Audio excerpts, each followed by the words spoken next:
La gloria sea para el Señor. Amén. Estamos felices, estamos contentos en esta tarde gloriosa, adorando y glorificando a aquel que vive y que reina para siempre. Preciosa la alabanza que el Espíritu Santo le ha dado a nuestros muchachos. Aleluya. La gloria sea para el Señor. Un canto, hermanos, escrito en casa. Echa la música en casa, la gloria sea al Señor, la última alabanza. Bendito sea el nombre de nuestro Señor Jesucristo. Siéntense todos, hermanos, que el Señor los bendiga. Reestructura tu vida, se llama el título del tema que vamos a compartir en esta tarde. Todos los pastores, mis amados, todos estamos, hermanos, muy, pero muy metidos en esto de esta situación adversa que tenemos, y estamos, hermanos, pastoreando desde una perspectiva que no conocíamos. Y todos los pastores estamos hablando temas que tienen que ver con la situación actual por la cual estamos pasando. Y todos los pastores estamos orientando a aquellas congregaciones que Dios puso, hermanos, en nuestras manos para guiarlos a través de la Biblia, a través de la enseñanza, a superar este momento de crisis en el cual nos encontramos. Y así es que todos los pastores de alguna u otra forma oramos, ayunamos, buscamos la presencia del Señor y traemos un mensaje para animar, para motivar, para incentivar al pueblo, para decirle al pueblo que el Señor está con nosotros y para ayudar al pueblo, hermanos, a vencer en estos momentos difíciles. La victoria es nuestra, hermanos, porque Dios nos lo ha prometido en su palabra. Sin embargo, tenemos que luchar, sin embargo, tenemos que pelear, y por eso, hermanos, el Espíritu Santo nos ministra y nos instruye para que nosotros podamos compartir con ustedes una palabra que les va a ayudar a salir adelante. Estamos viviendo tiempos muy difíciles, tiempos muy peligrosos, donde, hermanos, muchos se perderán y también muchos vendrán a los pies de Cristo. Así que va a haber de las dos, va a haber pérdida y va a haber ganancia. Entonces, en estos tiempos tenemos que estar con los ojos abiertos, con el corazón abierto, buscando la presencia del Señor.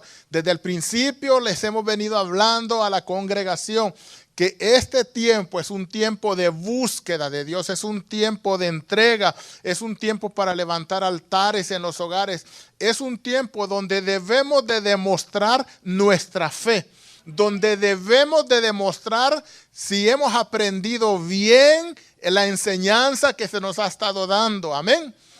Se nos ha dicho, caerán a tu lado 1000, más 10,000 a tu diestra, mas a ti no llegará. Amén. Y eso es una realidad, aleluya. Y es ahora cuando tenemos que ver esa palabra y tenemos que vivirla. Es hoy, es hoy. Si nosotros decimos, hermanos, que Dios nos guarda, es porque así es, amén. Así que estamos viviendo tiempos difíciles, tiempos peligrosos, pero es en estos tiempos donde el Espíritu Santo se está manifestando en la iglesia y nos lleva de gloria en gloria y nos lleva de victoria en victoria, amén.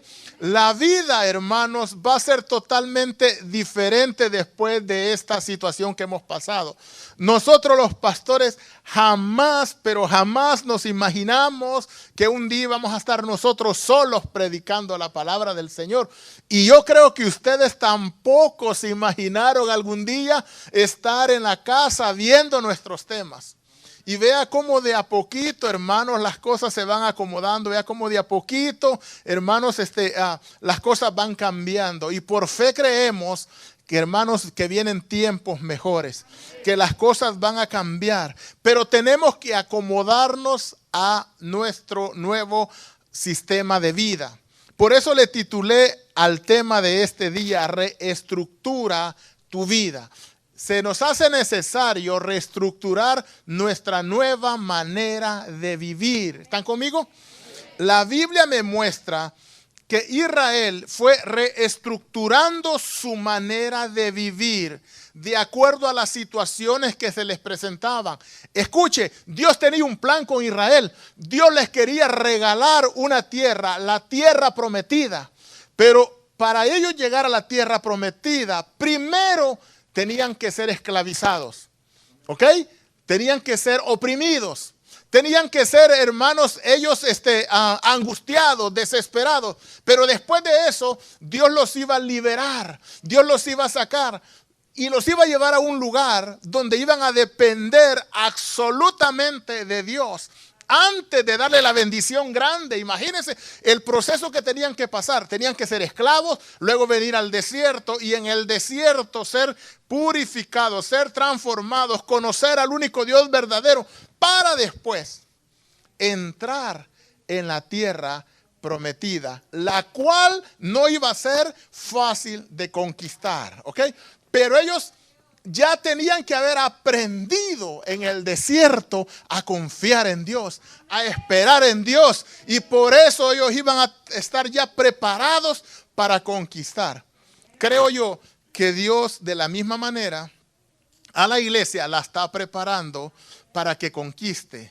¿Sí? Nos está preparando para que nuestra fe crezca. ¿Cómo yo sé que Dios sana? Bueno, si me enfermo y Dios me sana. ¿Cómo yo sé que Dios está conmigo? Bueno, cuando veo obrarlo a Él en mi vida. ¿Cómo yo sé que Dios es proveedor cuando necesito y de repente Dios me bendice? De esa manera yo conozco a mi Dios. Amén. Así, gloria a Dios. Veamos primero Israel. Mira el ejemplo que traigo, Israel en Egipto. Lea Éxodo capítulo 1, versículos 7 al 10. Vamos a leer Éxodo 1, verso 7 al 10. Mire la primera condición de Israel. Éxodo 1, verso 7 al 10. Dice la Biblia así.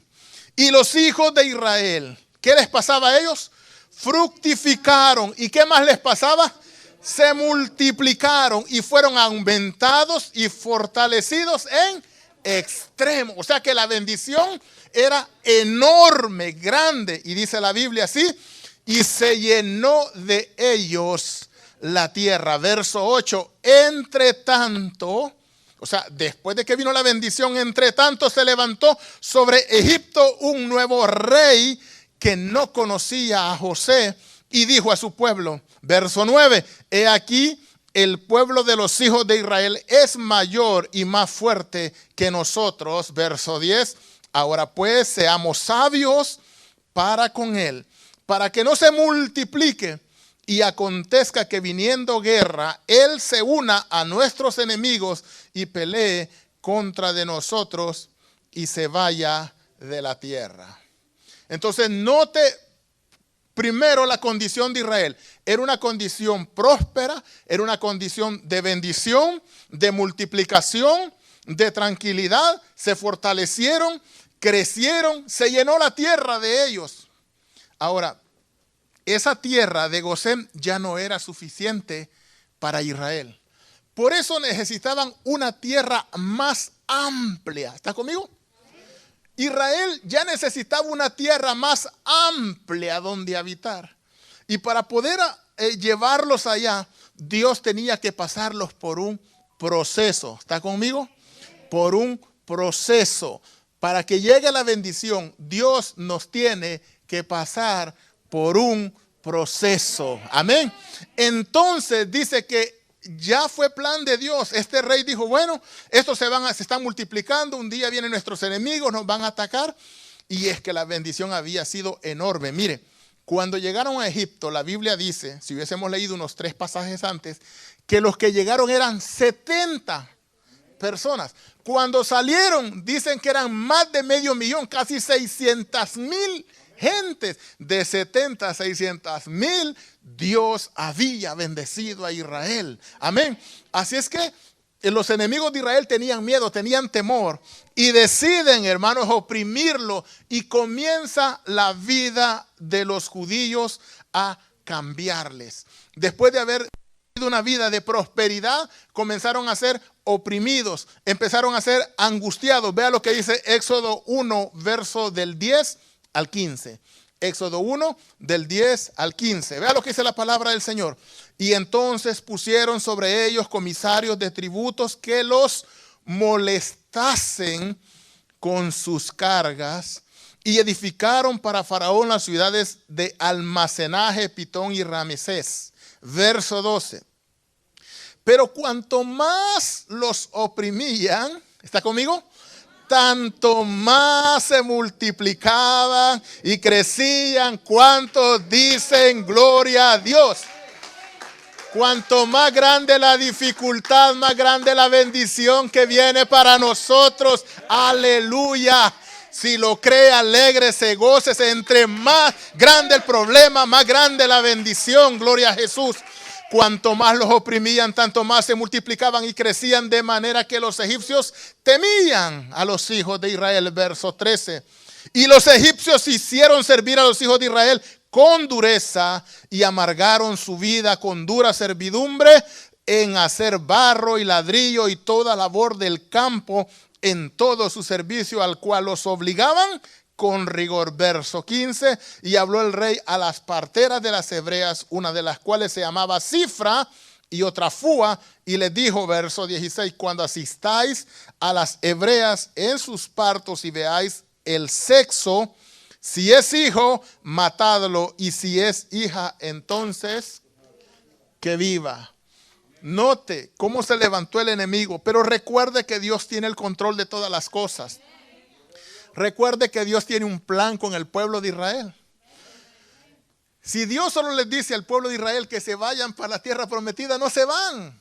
¿Por qué? Porque tenían una casa, tenían un hogar, una familia. Nosotros, hermanos, no se nos oprima, estamos conformes en el lugar donde estamos.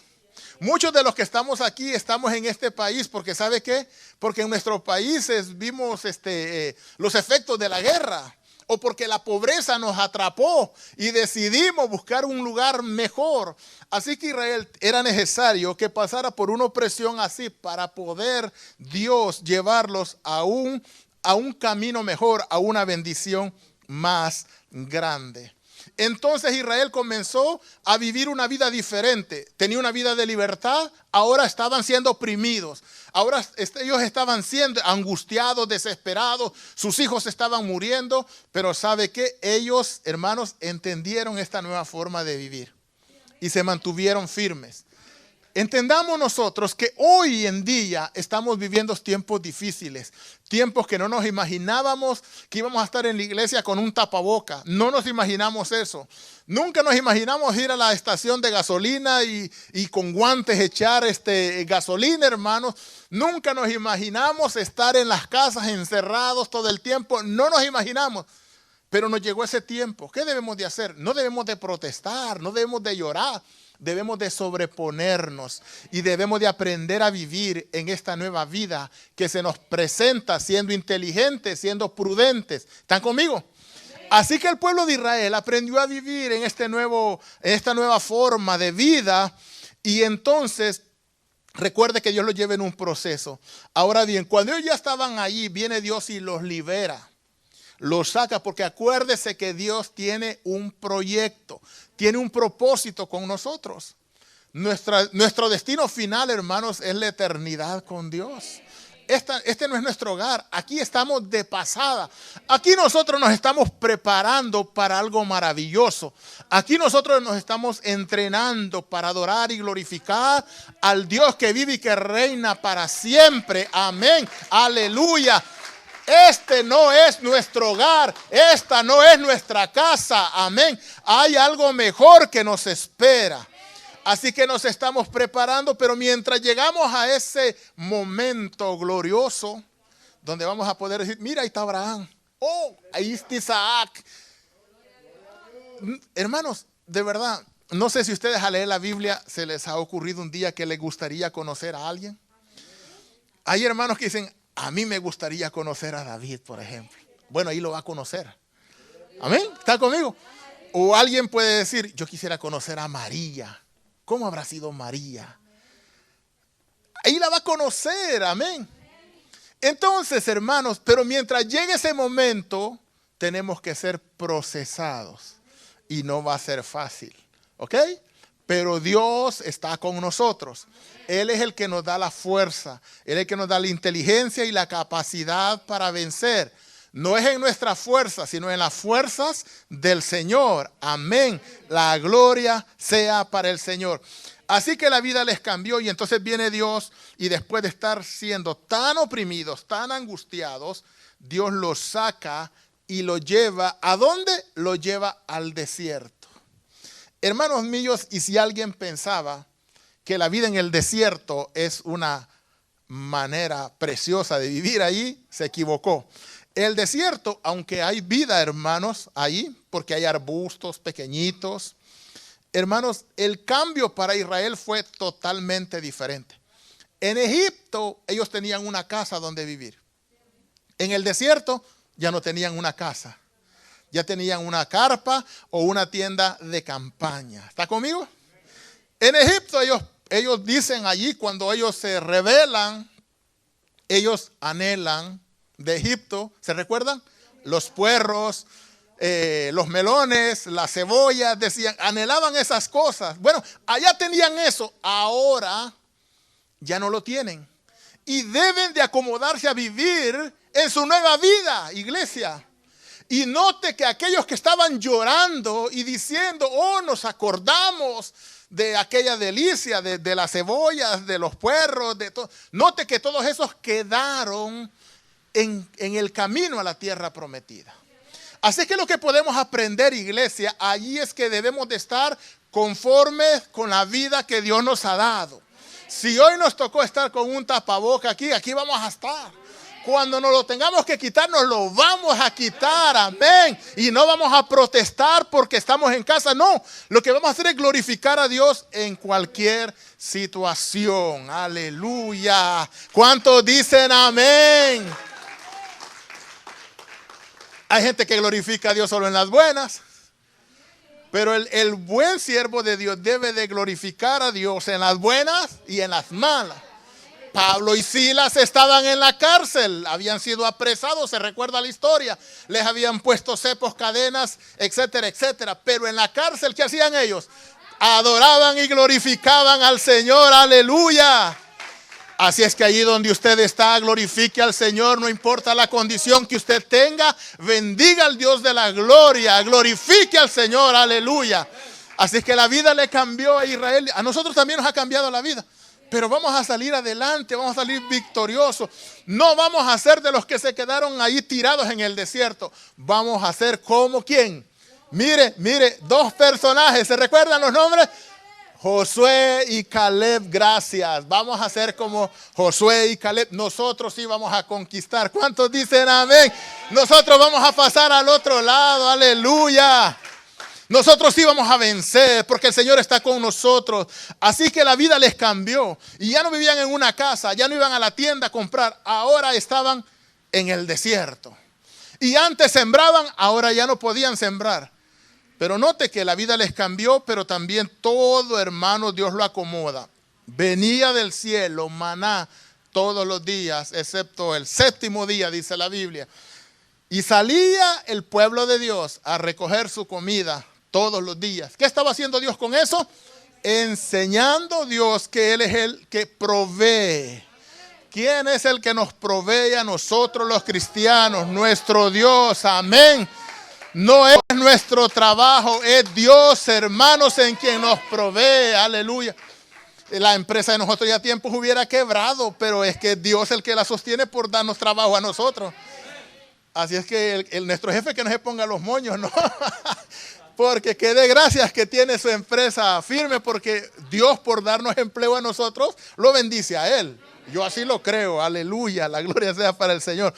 Así que ahora ellos ya no podían sembrar, dependían totalmente de Dios. El desierto es para enseñarnos a depender de Dios. Yo dependo de Dios, hermano. ¿Podría decir lo mismo usted? Sí, dependemos de Dios, dependemos del Señor, aleluya. Es su voluntad la que se hace aquí en la tierra. Dios es el que decide. Así que van, hermanos, ellos al desierto y empiezan a vivir allí bajo la dirección de Dios. Antes, los judíos, si ellos querían mudarse de una casa a otra, bueno, lo hacían. La compraban quizás, no sé, la rentaban, no sé. Pero hacían lo que ellos querían. Ahora, ellos no se podían mover a no ser que la nube se moviera. Estaban ellos estancados en un lado y cuando la nube decidía moverse, ¿saben qué? A arreglar, a desarmar esa tienda porque el Señor quiere que nos movamos. Y eso Dios les estaba enseñando a ellos en el desierto. Les enviaba la comida y los guiaba hacia donde tenían que dirigirse. En los tiempos de crisis, eso hace Dios. Nos enseña a depender de Él. Nos enseña, hermanos, de que Él es la suprema deidad de todo el universo y que Él tiene el control de todas las cosas. Y es que, hermanos, Dios es el que decide qué pasa. Dios es el que decide qué sucede, hermanos. Mire, mientras ellos estaban en Egipto, ¿sabe qué pasaba? Las señoras y los señores, si tenían deseos de comprarse una ropa nueva, ¿sabe qué hacían? Iban y la compraban. Pero en el desierto no habían tiendas, hermanos. Pero ¿sabe qué pasaba? Deuteronomio 8, verso 4. ¿Quiere leerlo? Deuteronomio 8, verso 4. Vea lo que dice la palabra del Señor. Se va a gozar con ese pasaje. ¿Lo tiene? Deuteronomio 8, 4. Tu vestido nunca, ¿qué le pasó? Se envejeció sobre ti. ¿Está conmigo? El vestido de los hijos de Israel nunca se envejeció. Siempre mantuvo los colores vivos, hermano. Y mire qué maravilloso. Piense en esto, hermano. Usted tiene un muchacho de 5 años. Y el muchacho comienza a crecer y comienza a crecer. Y yo creo por fe que el mismo vestido, hermano, se le iba alargando. Llegó a joven y usaba el mismo. Porque aquí dice, hermano, dice, tu vestido nunca se envejeció. En momentos de crisis es cuando Dios se manifiesta, es cuando Dios hace milagros, es cuando vemos la gloria del Señor. Así es que vengan todas las crisis, amén, para que veamos la gloria de Dios en nuestras vidas. Ahora nosotros para poder ir a un lugar, hermano, nos subimos a nuestro carro, ¿sí o no? Pero en aquel entonces ellos tenían que caminar y caminar y caminar. Y por más que caminaban, Deuteronomio 8, verso 4 dice, tu vestido nunca se envejeció sobre ti, ni el pie se te ha hinchado en estos 40, ¿qué? Años. 40 años camina y camina y sus pies nunca, hermanos, se les hincharon. Nosotros salimos un ratito allá a la tienda, hermanos, y cuando llegamos, ya llegamos, ay, ¿qué le pasa? No, los traigo hinchados los. Esta gente caminaba y sus pies nunca se hincharon. Es la gloria de Dios sobre el pueblo. Cuanto más opresión, más presencia de Dios en nuestra vida. Amén. Déselo fuerte al Señor. Aleluya. Así es que Israel tenía que adaptarse a su nueva manera de vivir en el desierto. Ya no tenía que ir a una tienda. Nos ha pasado a nosotros, ¿sí o no? Algunos estábamos acostumbrados de cada fin de semana a ir a la tienda y probarnos una cosa y otra cosa. Y ahora estábamos en la casa con los brazos cruzados, solo comprando con nuestro pensamiento o en línea, ¿no? Así es que, hermanos, miren, nuestra condición se parece un poco a la de ellos, ¿sí?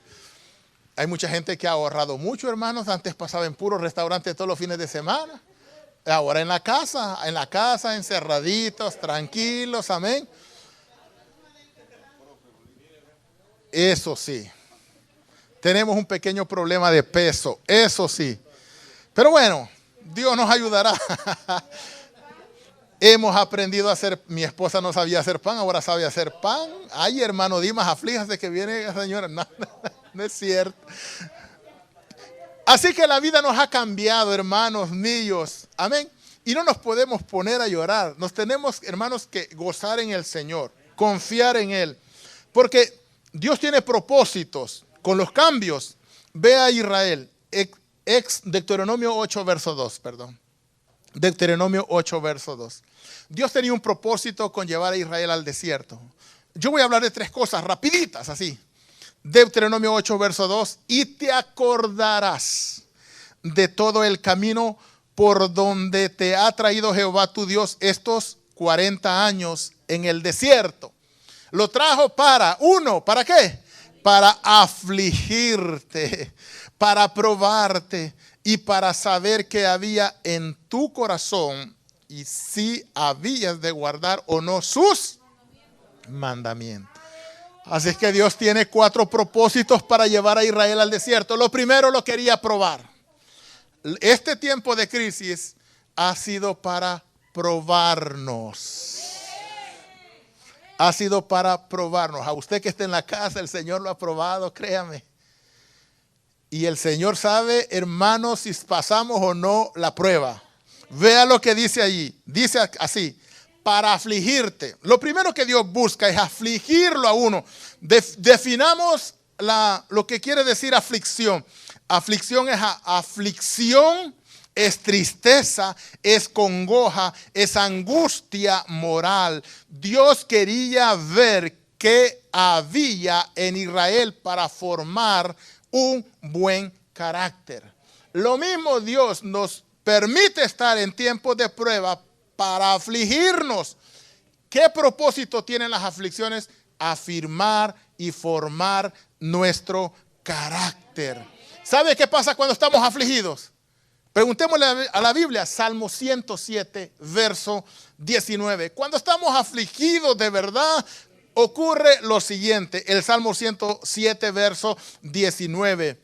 Dice así la Biblia: pero clamaron a Jehová en su angustia. ¿Y qué hizo Jehová?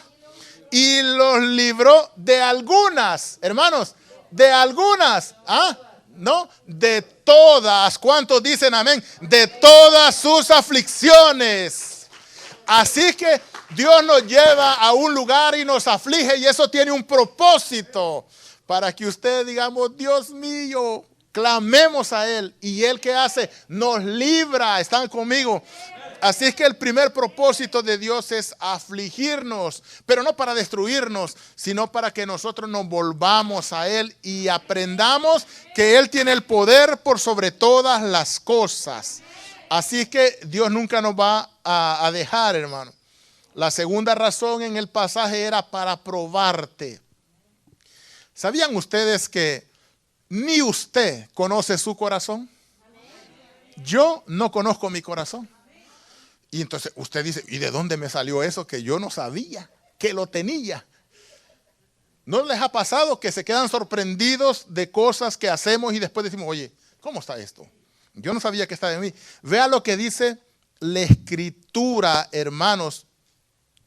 Dice, leamos Jeremías 17, verso 9. Jeremías 17, verso 9. Verso 9, sí, para que veamos, hermanos, nuestro corazón, ¿cómo es? ¿Lo tiene? Jeremías 17, verso 9. Engañoso es el corazón más que todas las cosas, y perverso, ¿quién lo conocerá? ¿Sabe quién lo conoce? Gracias. Solo Dios conoce mi corazón, ni yo me conozco a mí mismo. Así es que cuando Dios nos mete en la prueba, pasa eso, que Dios quiere que nosotros descubramos, porque a él, hermanos, no lo sorprendemos. Es que Dios nos conoce. Es que nosotros somos los que tenemos que ver qué hay dentro de nosotros. Amén. Así que también dice que también aquí, que el Señor, bueno, de segundo era para probarnos y otro para saber qué había en nuestro corazón. Entonces las aflicciones tienen ese propósito y no es para destruirnos. La vida en Canaán, voy terminando. Después de Israel haberse ubicado y acostumbrado a vivir en el desierto, resulta que ahora entran a la tierra prometida. Y les cuento, ¿saben qué? Otra vez hay que cambiar la manera de vivir. Ya se habían acomodado la generación en el desierto, ya ellos estaban ya preparados, ya cada quien sabía qué hacer, cómo desarmar, cómo armar sus tiendas de campaña. Ahora no, hay que entrar en una nueva etapa de la vida, y era la conquista de la tierra prometida. Ahora había que pelear, ahora había que luchar para conquistar esa tierra. Desde el momento que ellos entraron a la tierra prometida, el maná cesó. Y ahora ellos tenían que buscar una nueva manera de alimentarse. ¿Usted está viendo los cambios que Israel va pasando? Hermanos, nosotros también vamos a pasar por cambios así. Vienen muchos cambios a nuestra vida. Por eso le titulé yo a nuestro tema, reestructura tu vida. Aquel que no reestructure su vida, se va a quedar. Se va a quedar. Hay que reestructurar nuestra manera de vivir y hay que demostrar que realmente, hermanos, creemos nosotros en Dios. La Biblia dice que el justo, ¿usted es justo? A ver, levante la mano, ¿usted es justo? Y yo le pregunto al que me está viendo, ¿usted es justo, hermana? Hermano, ¿usted es justo? Sí, ¿verdad? Bueno, ¿qué dice la Biblia? El justo por la fe vivirá. Aleluya. Gloria a Dios. Nosotros no vivimos por lo que vemos, hermanos. Nosotros vivimos porque Dios nos ha dicho, hermanos, de antemano que Él está con nosotros y que Él nos va a guiar. El justo por la fe vivirá. El mundo dice no se puede, el mundo está temblando. Nosotros decimos no, tranquilo. Nosotros lo sabíamos porque tenemos la palabra del Señor. Y fe, según la Biblia en el libro de Hebreos 11:1, dice que fe es la certeza de lo que se espera, la convicción de lo que no se ve. Aleluya. Gloria a Dios. Aleluya. Así es que yo soy justo, tengo que vivir por fe. Amén. Concluyo diciendo lo que el Señor dice en su palabra de Deuteronomio 8, verso 3. Lea conmigo para que se consuele en esta palabra maravillosa. Deuteronomio 8, verso 3. ¿Lo tiene?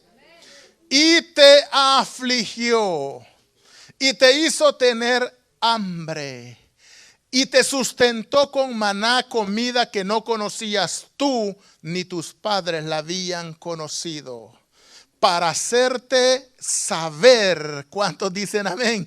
Que no solo de pan vivirá el hombre, mas de todo lo que sale de la boca de Jehová vivirá el hombre. Aleluya. Así es que no importa lo que haya delante de nosotros, hermanos. Nosotros sabemos que estamos en las manos del Señor, que en sus manos nadie nos podrá quitar. Cualquier cosa que nos pase allí, no hay problema. Estamos en las manos de Dios, amén. Así es que el Señor aquí le dijo a Israel, y te afligió y te hizo tener hambre. Sí, pero para hacerte saber que no solo de pan vive el hombre, sino de todo lo que sale de la boca del Señor. Aleluya. Dios tiene el control de todas las cosas. Gocémonos y alegrémonos porque nuestra redención está cerca. ¿Quiere ponerse de pie? Amén. Quiere ponerse de pie, aleluya. Vamos a orar, vamos a poner su necesidad en sus manos. La necesidad de aquel que está viéndonos a través de las redes sociales. Cierre sus ojos ahí donde está, Padre, en el nombre de Jesús. Bendecimos la vida de aquellos que nos miran a través de las redes sociales. Te glorificamos, te exaltamos, te bendecimos, Señor. Sabemos que tú tienes un propósito para la vida de ellos y para la vida de los que estamos aquí. Nos gozamos con tu palabra, Dios. Somos un pueblo ganador, somos un pueblo lleno de bendición, somos un pueblo, Señor, que anhela tu presencia. En tus manos está nuestra vida, en tus manos está, Señor, nuestra necesidad. Bendícenos, Señor, sana a aquel que necesita, Señor, sanidad. Haz un milagro en aquel, Señor, que lo necesita. Prospera a aquel que necesita de ti. Bendice a tu pueblo, bendice a tu iglesia. Gracias, Padre, nos ponemos en tus manos en el nombre de Jesús. Te lo pedimos, te lo rogamos todo en el nombre de Jesús. Y la iglesia dice amén.